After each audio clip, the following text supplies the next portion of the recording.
라이트 앤 딜라이트 말씀 묵상의 시간입니다. 사랑하는 주님, 오늘도 주님의 은혜와 사랑을 의지하고 이 하루를 시작합니다. 주님께서 우리를 돌보실 것을 믿고 주님의 뜻을 우리를 통해 펼쳐주실 것을 기대합니다. 주님, 주님의 의로우심과 주님의 빛을 이 땅에 비추어 주시고 온전히 나타내 주옵소서. 우리가 주님과 동행하며 주님의 말씀으로 이 땅에 주님의 임재를 선언하고 하나님께서 우리와 함께 하신다는 사실을 증거하며 살 수 있도록 주님 우리를 도와주시옵소서. 오늘도 주의 말씀을 대하는 우리를 주님께서 깨끗하게 하시고 정결하게 하시고 우리의 약함을 아시는 주님께서 우리를 불쌍히 여기사 우리에게 능력을 허락하여 주셔서 우리가 주님의 뜻하신 선하고 바른 길을 걸어갈 수 있도록 인도하여 주옵소서. 예수님 이름으로 기도드립니다. 아멘. 오늘은 여호수아기 19장 1절에서 23절까지 말씀을 읽고 묵상하도록 하겠습니다. 여호수아기 19장 1절에서 23절 말씀 새 한글 성경으로 읽겠습니다. 둘째로 시므온 지파를 위하여 뽑은 제비가 나왔다. 시므온 지파 사람들을 위해 가문을 따라 뽑았다. 그들이 나누어 받은 땅은 유다 사람들이 나누어 받은 땅 가운데 있었다. 그들이 나누어 받을 땅에는 부엘세바와 세바와 몰라다가 있었다. 하살수알과 발라와 에셈도 있었다. 엘롤락과 부들과 호르마도 있었다. 시글락과 벤말가봇과 하살수사도 있었다. 벨르바웃과 사루엔도 있었다. 도시가 13군데였는데 도시마다 그 둘레에 시골 마을들이 있었다. 아인과 림몬과 에델과 아산도 있었다. 도시가 4군데였는데 도시마다 그 둘레에 시골 마을들이 있었다. 이 도시들 둘레에 있는 시골 마을들은 모두 바알라프엘과 라맛 네게브에 이르기까지 흩어져 있었다. 시므온 지파 사람들이 가문에 따라 나누어 받은 땅이 이러했다. 시므온 사람들이 나누어 받은 땅은 유다 사람들이 나누어 받은 지역 가운데 들어 있었다. 유다 사람들이 나누어 받은 몫의 땅이 그들에게 너무 넓었기 때문이다. 시므온 사람들은 그들의 땅을 유다 사람들이 받은 땅 가운데서 나누어 받았다. 셋째로 스불론 사람들을 위해 가문을 따라 뽑은 제비가 나왔다. 그들이 나누어 받은 땅의 경계는 사릿까지다. 그 경계가 서쪽으로 올라가서 마랄라에 이르고 답베셋과 마주쳤다가 용노암 맞은편에 있는 마른 시내와 마주친다. 사릿에서 해 돋는 동쪽을 향해 돌아서 기슬롯 다볼의 경계로 나아간다. 그러고는 다브라스로 나갔다가 야비아로 올라간다. 거기에서부터 해 돋는 동쪽 가드헤벨과 엣가신으로 건너가서 림몬으로 나갔다가 네아로 꺾어진다. 그 경계는 북쪽에서 돌아 한나돈으로 나아가 그 끝이 입다헬 골짜기에 이른다. 갓닷과 나할랄과 시므론과 이달라와 베들레헴도 있었다. 도시가 12군데였는데 도시마다 그 둘레에 시골 마을들이 있었다. 스불론 사람들이 가문을 따라 나누어 받은 땅이 이러했다. 이 여러 도시와 각 도시 둘레에 시골 마을들이 들어 있었다. 넷째로 이사갈을 위해 뽑은 제비가 나왔다. 이사갈 사람들을 위해 가문을 따라 뽑은 것이다. 그들이 나누어 받은 영토에는 이스라엘과 그슬롯과 수넴이 있었다. 하바라임과 쉬온과 아나하랏도 있었다. 랍빗과 기숑과 에베스도 있었다. 레멕과 엔간님과 엔핫다와 벳바세스도 있었다. 그 경계가 다볼과 사하시마와 벳세메스와 마주쳤고 그 경계의 끝은 요르단 강에 이른다. 도시가 16군데였는데 도시마다 그 둘레에 시골 마을들이 있었다. 이사갈 지파 사람들이 가문을 따라 나누어 받은 땅이 이러했다. 이 여러 도시와 각 도시 둘레에 시골 마을들이 들어 있었다. 오늘 여호수아기 19장 1절에서 23절까지 말씀을 보았는데 시므온 지파와 스불론 지파, 이사갈 지파의 땅이 어떻게 나누어졌는지 보여주고 있습니다. 7지파 중에 첫 번째로 베냐민 지파가 제비를 뽑아서 베냐민 지파에게 땅을 나누어 준 것을 우리가 보았었고요. 19장의 1절부터 9절까지는 시므온 지파가 두 번째 제비로 뽑혀서 그 땅을 분배받았고 세 번째로 제비 뽑힌 스불론 지파가 10절부터 16절까지에 나오고 네 번째로 제비 뽑힌 이사갈 지파의 내용이 17절부터 23절까지 나와 있습니다. 다 일곱 지파, 나머지 일곱 지파 다 했으면 좋겠는데 여기서 또 끊어서 도대체 여기서는 무슨 말씀을 묵상해야 되는지 좀 어렵죠. 예, 저도 땅을 분배받았다는데 도대체 이 땅 이름들도 생소하고, 그런데 이제 생소하지 않은 땅들의 이름도, 도시의 이름들도 나와 있으니 어, 생각을 좀 하게 되는 거죠.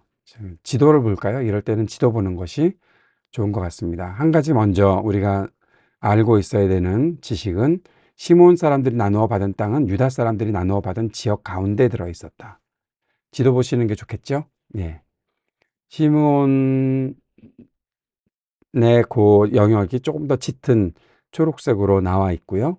유다가 그 주위를 둘러싸고 있는 것들 보게 됩니다. 여기에 나와 있는 지명 이름들, 우리가 좀 전에 읽었던 그 도시의 이름들이 나와 있는 것을 보게 됩니다. 유다가 받은 땅이 넓었기 때문에 시므온 지파의 땅이 그 가운데 들어 있었다. 그러면 어떤 일이 벌어질까? 예, 뭔가 생각이 움직일 수 있는 것 같죠. 유다 지파가 주위에 둘러싸고 있고 시므온 지파는 그 중간에 있다. 그리고 세 번째로 스불론 지파가 나와 있고, 예, 여기도 뭐 지명이 나오고 있는데, 도시에는 이름들이 나오고 있는데, 스불론 지파 사람들이 가문을 나누어 받은 땅이 그러했다라고 하면서 여기도 지도를 좀 보겠습니다. 스불론 지파 보이시죠? 보라색으로 되어 있는 아셀, 납달리, 이사갈, 서쪽 므낫세, 좀 북쪽이죠. 갈릴리 바다에서 좀 더 서쪽으로 가 있는 곳에 있는 스불론 지파, 그렇게 땅이 크지는 않은 것으로 보입니다. 여기 나와 있는 도시의 이름들, 다 생소한 이름들이죠. 네. 그리고 오늘 이사갈 지파도 이제 바로 밑에 나와 있습니다. 여기 보니까 이사갈 지파에는 뭐 엔돌도 있고 이스라엘도 있고 다볼산, 타보르 또는 다볼, 그 지역과 다볼산이 있는 것을 볼 수 있고, 아주 익숙한 이름인 수넴도 있네요. 네. 여러분, 수넴 하면은 생각나는 것이 있죠. 이사갈 지파에게 주어진 이 성읍 가운데 하나였던 이 수넴에서 다윗 왕이 늙고 쇠약해졌을 때, 열왕기상 1장 3절에 보면 수넴에서 젊은 여인을 왕에게 데려와서 왕이 돌봄을 받도록 그렇게 했던 장면이 나타나 있을 때 또 수넴 여인이 거기에 등장을 하죠. 네, 또 한 명의 수넴 여인, 엘리사와 관련이 있는 부유한 여인의 집에 엘리사가 머물렀고, 그 부부의 외아들이 죽었을 때 엘리사가 그를 죽음에서 건져내는 장면이 열왕기 하에도 등장하는 수넴이 나타나 있습니다. 다볼을 보면서, 다볼은 타보르산 그 옆에 있는 도시와 타보르산, 다볼산, 여기가 굉장히 유명하게 우리가 잘 알고 있는 지역이죠. 여기가 어떤 일이 있었을까요? 예, 드보라가 바락에게 용사 10,000명을 불러내라고 지시했던, 사사기에 나오는 드보라가 등장할 때 여기 다볼산이 등장하고 있습니다. 저는 오늘 본문을 보면서 특별히 묵상할 것이 없을 거다 생각을 하다가 수넴과 다볼을 보면서 이런 생각을 해보았습니다. 우리가 사는 땅에 어떤 사람들이 살게 되고 어떤 일이 일어날까? 지금 우리가 살고 있는 곳이 있잖아요. 제가 섬기고 있는 교회는 용산구 동빙고동에, 보광동에 있죠. 용산구 동빙고동은 제가 살던 집이 있던 곳이고, 지금 현재 저는 경기도 용인 죽전에 살고 있습니다. 제가 살고 있는 이 땅에 어떤 사람들이 앞으로 살게 될까요? 또 어떤 일들이 일어날까요?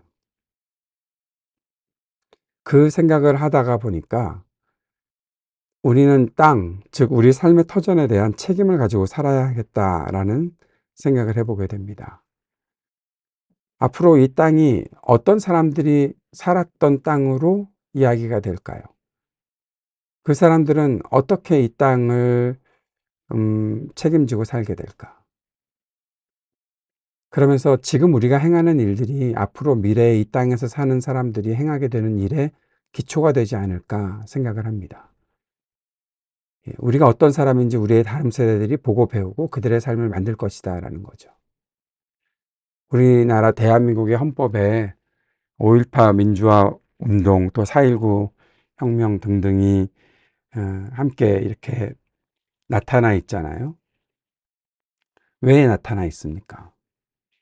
우리가 역사를 배우고 그 땅 역사에 어떠한 일들이 있었던 아주 중요한 사건들이 있었던 그 땅을 가서 무엇을 보고 배웁니까?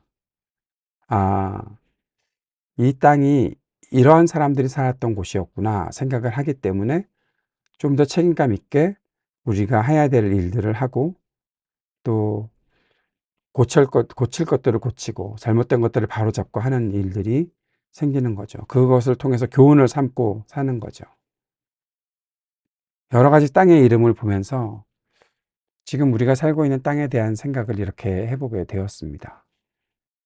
우리가 이 땅에 살고 있는 이유가 무엇일까? 21세기 2025년 대한민국에서 내가 살고 있는 이유는 무엇일까? 헌정 질서를 어지럽게 만들고 또 민주화를 퇴행시키는 일들을 보면서 우리는 어떤 결단을 하고 어떻게 마음가짐을 가지고 살아야 할까? 우리의 후손들은 앞으로 무엇이라 2024년 12월, 2025년 1월에 있는 이 모든 일들을 어떻게 기억할까? 그들이 이 땅을 밟고 살아갈 때 어떤 마음가짐을 가지고 살아가게 될까? 하나님은 우리에게 땅을 주셨는데, 하나님은 우리가 살 터전을 주셨는데, 이 터전에서 우리가 어떤 마음가짐을 가지고 어떤 태도로 살아가는가 하는 것은 우리의 미래를, 우리 후손들을 어떻게 살게 할지 결정짓는 굉장히 중요한 이유가 있다 생각을 합니다. 우리에게 하나님께서 이 땅을 맡기신, 지금 이 시기를 맡기신 그 이유를 우리가 생각하고 그 뜻을 이루어갈 수 있는 저와 여러분이 될 수 있기를 바랍니다. 꼭 이 질문을 하면서 살아가십시오. 내가 오늘 하는 일들이 이 땅을 어떻게 만들 것인가? 그 질문 앞에 좋은 대답을 할 수 있는, 그리고 하나님의 뜻에 맞는 선한 대답을 할 수 있는 우리가 될 수 있었으면 좋겠습니다. 주님께서 가르쳐 주신 기도 함께 드리겠습니다.